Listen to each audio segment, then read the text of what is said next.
Hoy vamos a ver el Suzuki Ignis híbrido 1200 4x4 y hoy vamos a ver que todo se gira en torno al tamaño.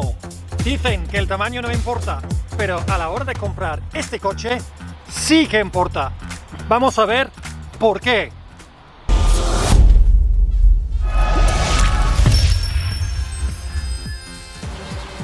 Y antes del final de este vídeo os voy a explicar un hecho exclusivo sobre este coche que hace que es el mejor del mundo en una categoría de coches 4x4. Y entre los hombres, pues creen que cuanto más grande, mejor.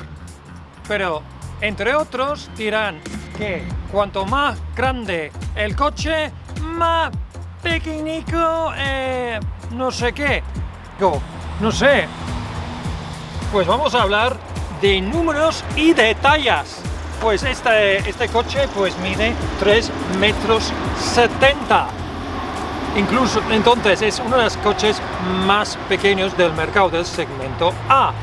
Entonces tienes que tener en cuenta algunos inconvenientes de este coche por su tamaño.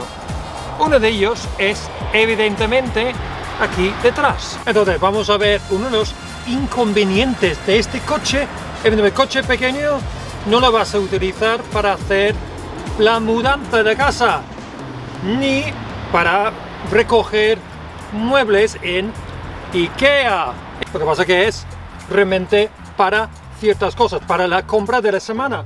Entonces aquí detrás pues puedes abatir los dos asientos para que entre más equipo 4x4 y mover los asientos para adelante y para atrás. Los tenemos ya totalmente para adelante. Y cuando una vez que está delante de todo, pues mira, es más complicado meter la persona detrás. De todas formas, hay mucho espacio aquí y como he dicho en otro vídeo, los asientos son más elevados, estilo estadio Land Rover, y tienes una amplia visión 360 alrededor y también del calvicio de conductor.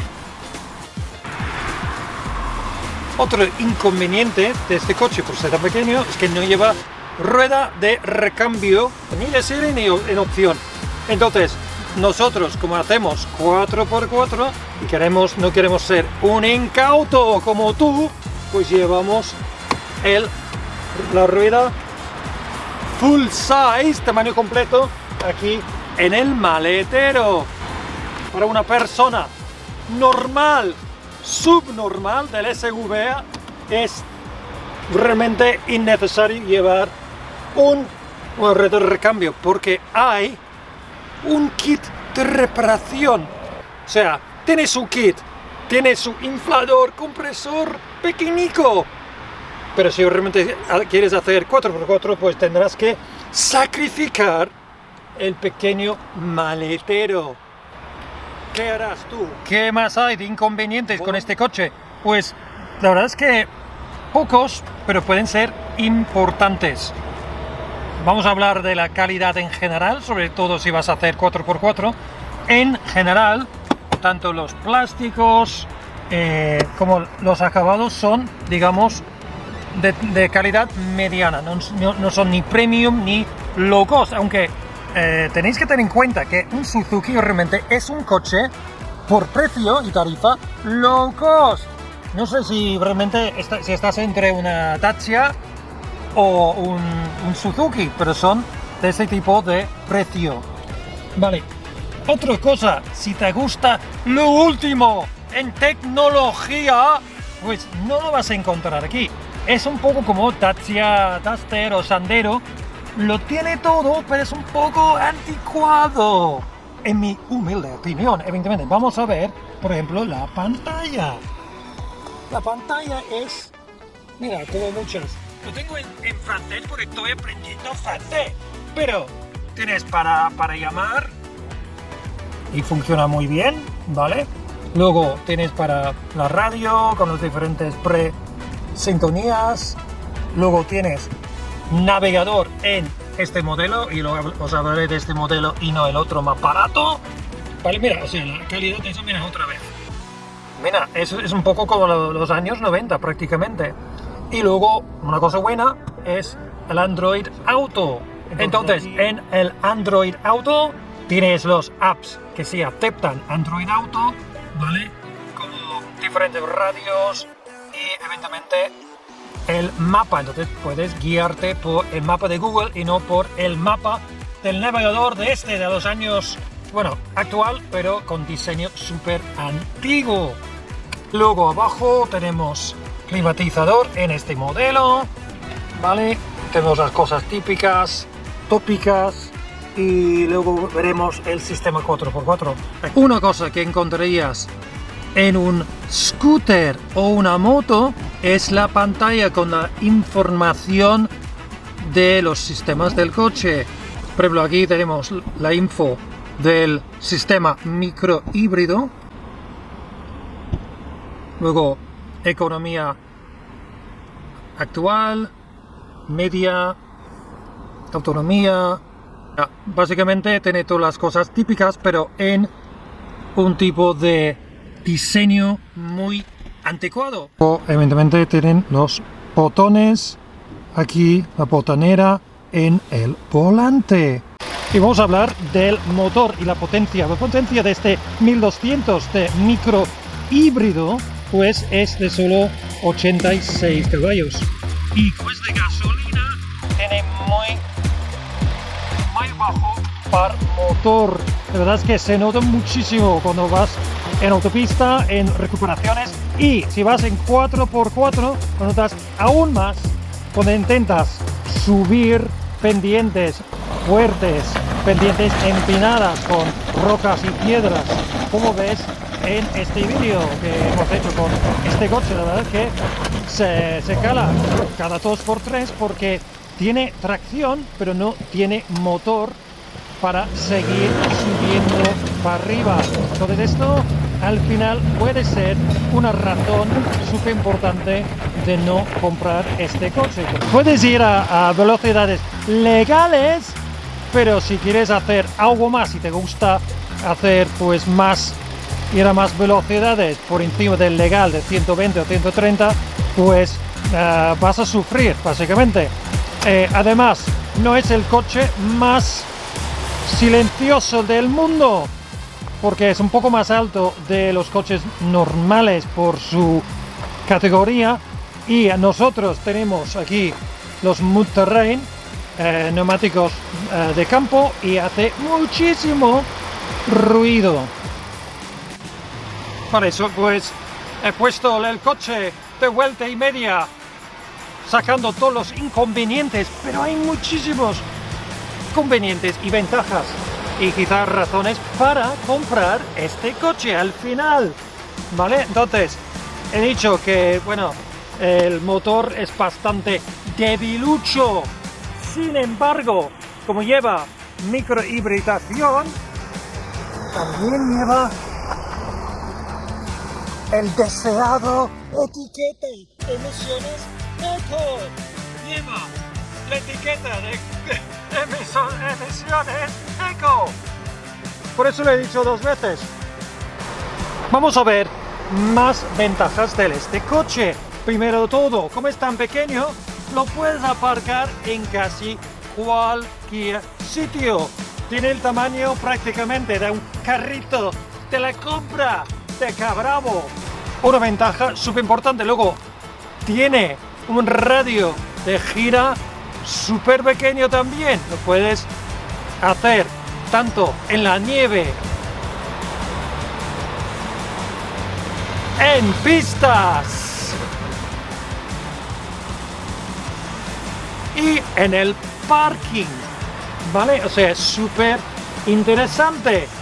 Y otra cosa, claro, como es tan pequeño y bastante ligero, pues para pistas y ir por la nieve y barro, pues prácticamente flota por encima, ¿vale? Y compensa por no tener reductora y bloqueo de diferencial central. Y una cosa súper interesante, dices, qué coche más pequeño, pero por dentro es muchísimo distinto y mucho más complicado.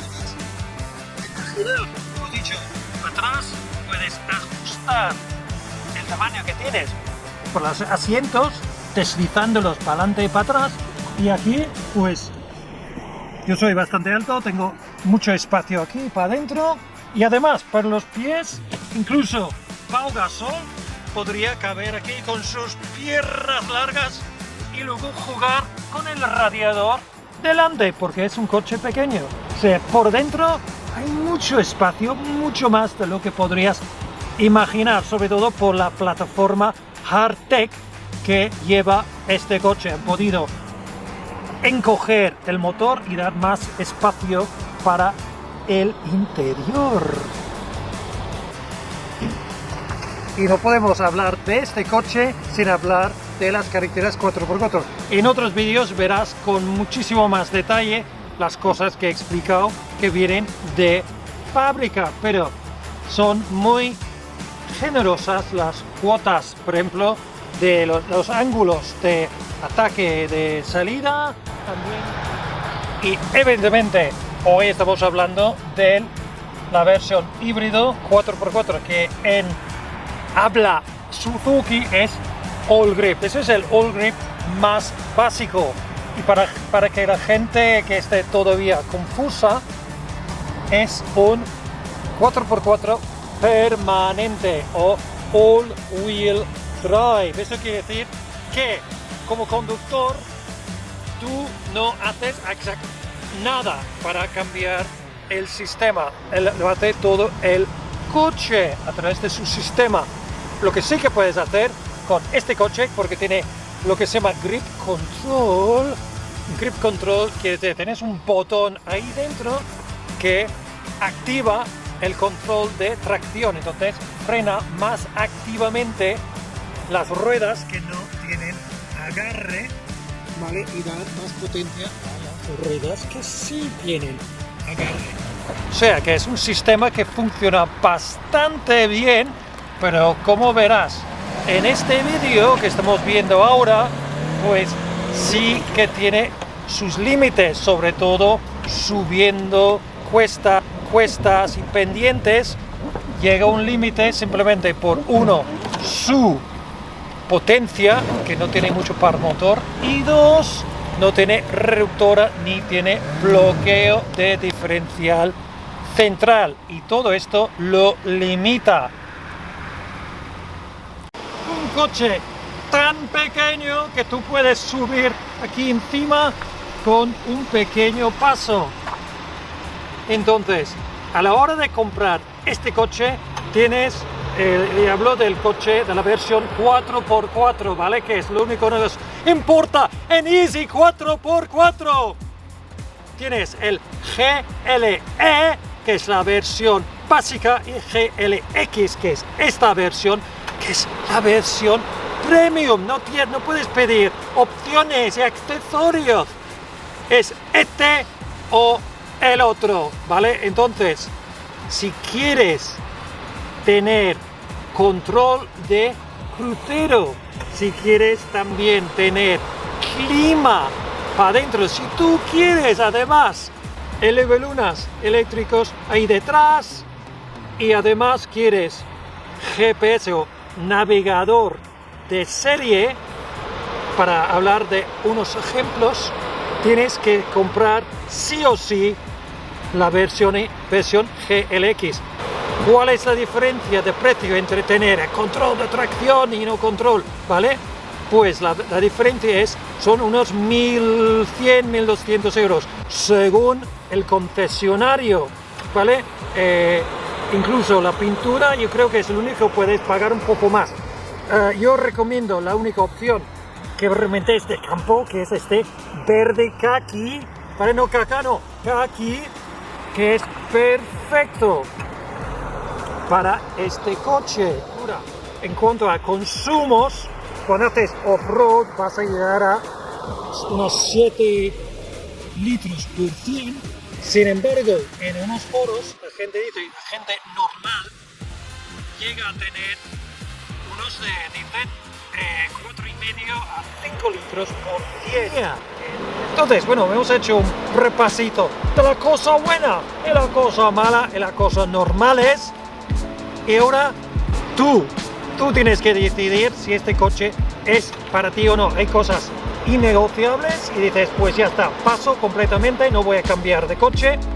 O este coche realmente encaja en tu mundo, tu situación personal, y quizá para hacer un poco de campo light, ligero, sin trialeras, ni sustos, ni cosas que te dan miedo, pues este coche podría entrar.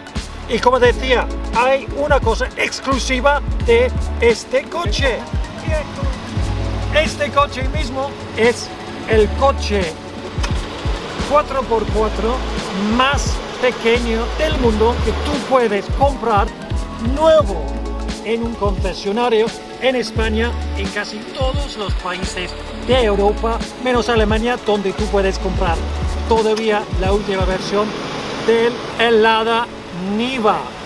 Si os ha gustado este vídeo 4x4 de Easy 4x4, dame el pulgar para arriba, suscríbete al canal, toca la campanita de notificaciones y nos veremos muy pronto, amigos, para más vídeos. Déjame un comentario a ver qué os ha parecido. ¿Os ha hecho cambiar de opinión? Pues dímelo. Hasta luego.